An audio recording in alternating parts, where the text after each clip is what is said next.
Bonjour, je m'appelle Jean-Patrick Chicard, je suis un des 3 cofondateurs de l'agence Rosa Parks, agence qu'on a fondée avec Gilles Fichtenberg et Jean-François Sacco il y a maintenant 3 ans. Gilles et Jean-François étaient les patrons de la création de CLM-BBDO et vice-président de l'agence. Et moi, précédemment, j'étais le directeur général de Publicis Conseil.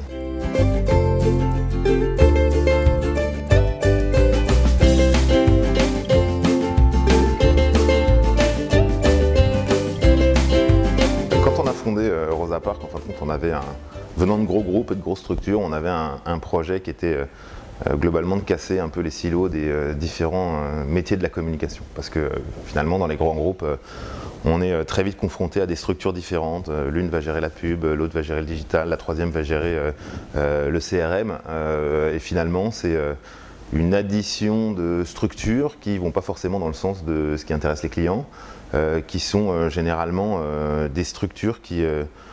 sont compliquées à faire travailler ensemble, parce que l'air de rien, c'est un métier où il y a beaucoup d'ego, où il y a des manières d'interpréter des problématiques de marque. Et nous, dès le démarrage, quand on a fondé Rosa Parks, on s'est dit qu'on voulait casser ces silos-là, qu'on voulait intégrer l'ensemble des problématiques de communication des marques. On se voit un peu comme des architectes, ça veut dire qu'on veut concevoir les plans, les fondations, le sens, la direction, on dessine les esquisses des marques qu'on a envie de construire, et puis après on fait travailler des expertises très fortes dans les différents domaines, ou en tout cas métiers de la communication, qu'on a intégré au sein de l'agence. Donc une des particularités, je pense, de Rosa Parks, c'est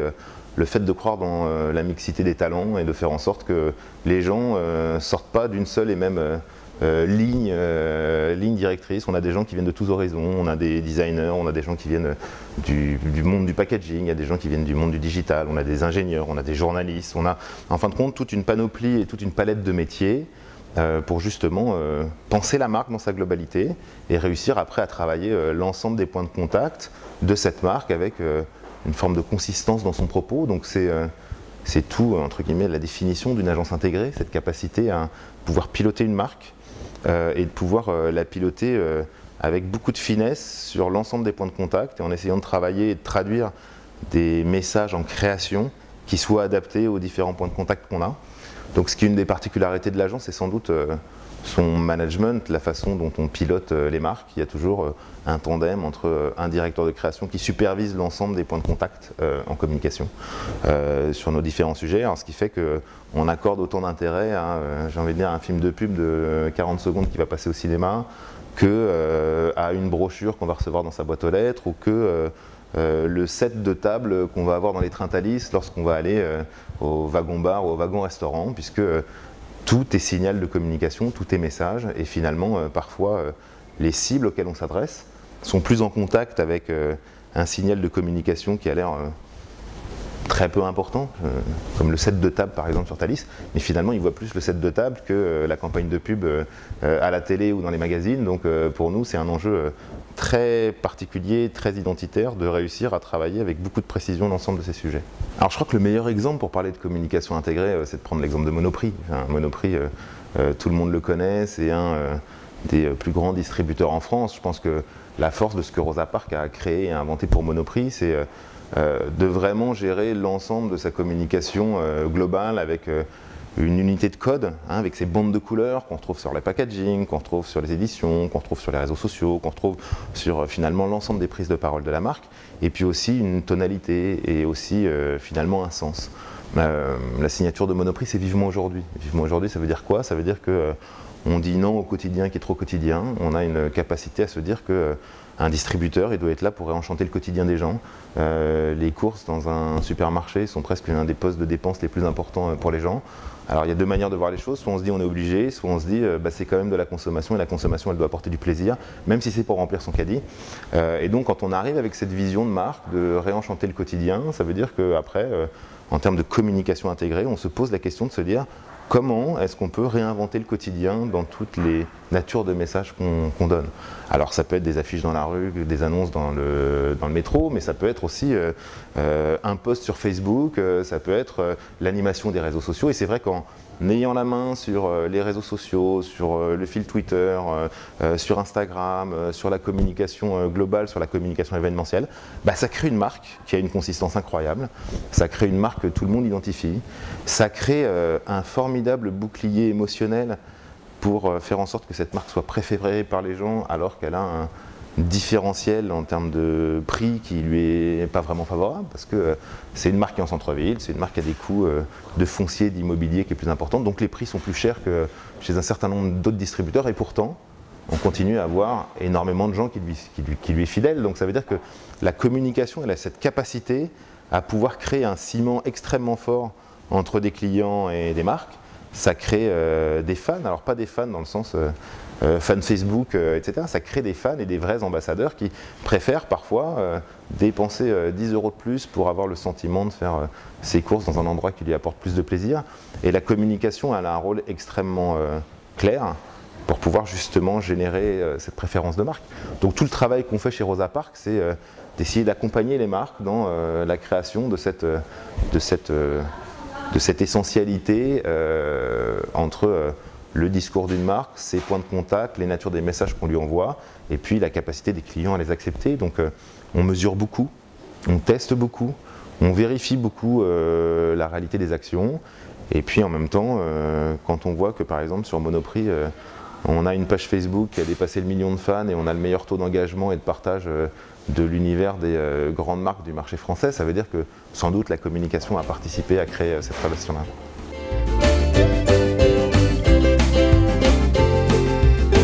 Une des visions qu'on a chez Rosa Parks dans la manière de faire notre métier, c'est que nous on se considère comme une agence de marque, comme une agence qui crée des identités de marque, des territoires de marque qui soient extrêmement forts et identifiables. Alors Monoprix en est un exemple. Je pense qu'un autre exemple qui est intéressant, c'est tout le travail qu'on a fait sur le repositionnement du BHV. Le BHV était une enseigne centrée sur le bricolage. Il y a eu un revirement stratégique à 180 degrés sur cette enseigne qui est devenue le BHV Marais, qui a non pas quitté le bricolage mais l'a enrichi de plein d'autres domaines et plein d'autres dimensions, et qui a décidé d'en faire le grand magasin parisien pour ce qu'on appelle dans les documents les urbains créatifs, ce qu'on pourrait appeler bobo parisien, et qui est finalement de réussir à faire de cette enseigne une enseigne lifestyle pour les Parisiens branchés, qui font globalement du style leur mot d'ordre quotidien, alors à la fois dans la manière dont ils s'habillent, mais aussi dans la décoration de leur appartement, dans le type de voiture ou de vélo qu'ils vont conduire, et en passant jusqu'à la kitchenette qu'ils vont mettre dans leur cuisine. Ils ne savent pas faire une pâte à pain, mais par contre ils ont un bel outil pour pouvoir montrer que c'est des gens qui ont du savoir-vivre. Je pense que quand on prend un sujet comme le BHV Marais, on a un enjeu en termes d'image de complètement transformer l'image d'une enseigne qui était entre guillemets un peu poussiéreuse, qui venait d'un univers du bricolage où cette enseigne elle était en train de vieillir avec ses clients, pour réussir à en faire une enseigne attractive. Ce qui est intéressant, c'est que nous on est parti en communication d'une analyse qui est de se dire si finalement cette marque se market en associant le quartier du Marais comme étant un des éléments clés de son positionnement, ça veut dire que le Marais devient une caution de l'image style de cette marque et de cette enseigne de distribution. Et donc si on veut être une caution de cette image style de cette enseigne de distribution, ça oblige d'être accepté par les gens du Marais. Et finalement la campagne de lancement qu'on a faite, ça a été d'identifier plein de personnes qui sont influentes dans le Marais, des blogueurs, des designers, des journalistes, des DJ, des patrons de bars. Et finalement, c'est eux qui ont porté le discours de la campagne, puisque c'est eux qui étaient les égéries, entre guillemets, de cette campagne du BHV Marais. Donc c'est intéressant à un double titre. C'est intéressant sur la capacité stratégiquement à comprendre une marque et à savoir ce dont elle a besoin pour exister et pour créer elle aussi sa base de fans, et puis après créativement de trouver la bonne manière de mettre en scène entre guillemets ce nouveau type d'enseigne. Donc on a pris ces gens, on a pris ces égéries, on a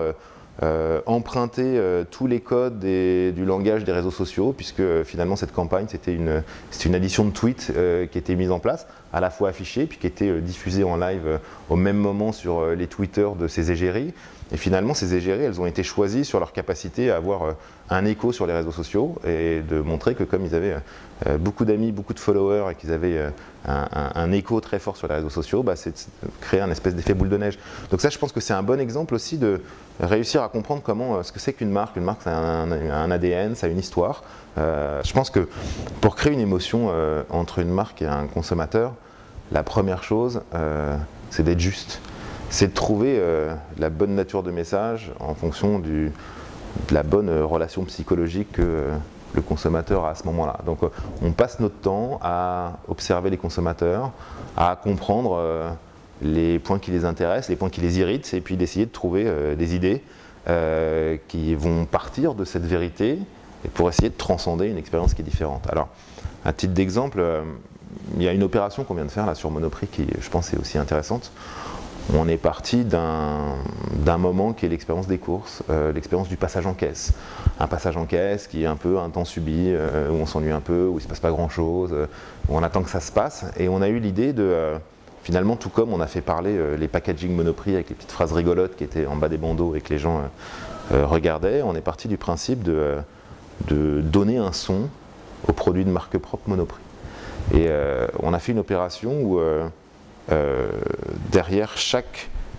produit Monoprix qui passait en caisse et qui passait devant le bip de caisse, plutôt que d'entendre le bip, on entendait un son relatif au produit. Alors, un petit exemple, quand il y avait une bouteille de soda qui passait, on entendait un pchit comme si on ouvrait la bouteille. Quand il y avait une boîte de Kleenex, on entendait un éternuement. Et comme, je sais pas, quand on avait une boîte de thé qui passait, on entendait le Good Save the Queen anglais. Donc,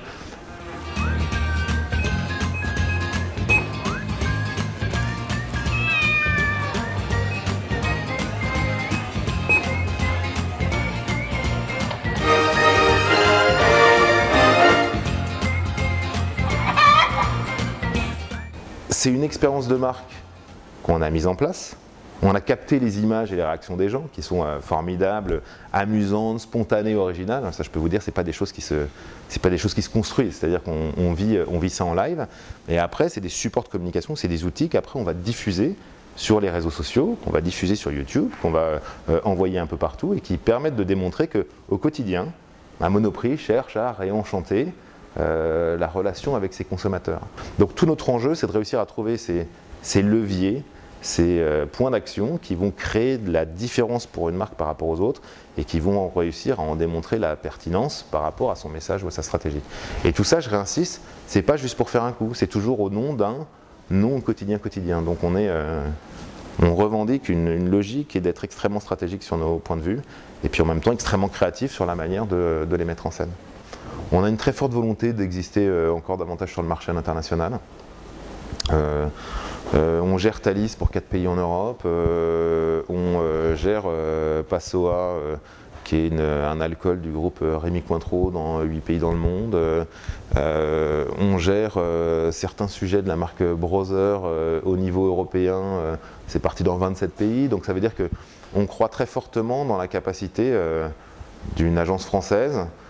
avec une culture très internationale parce que ici ça parle anglais dans tous les couloirs, on a des directeurs de création qui sont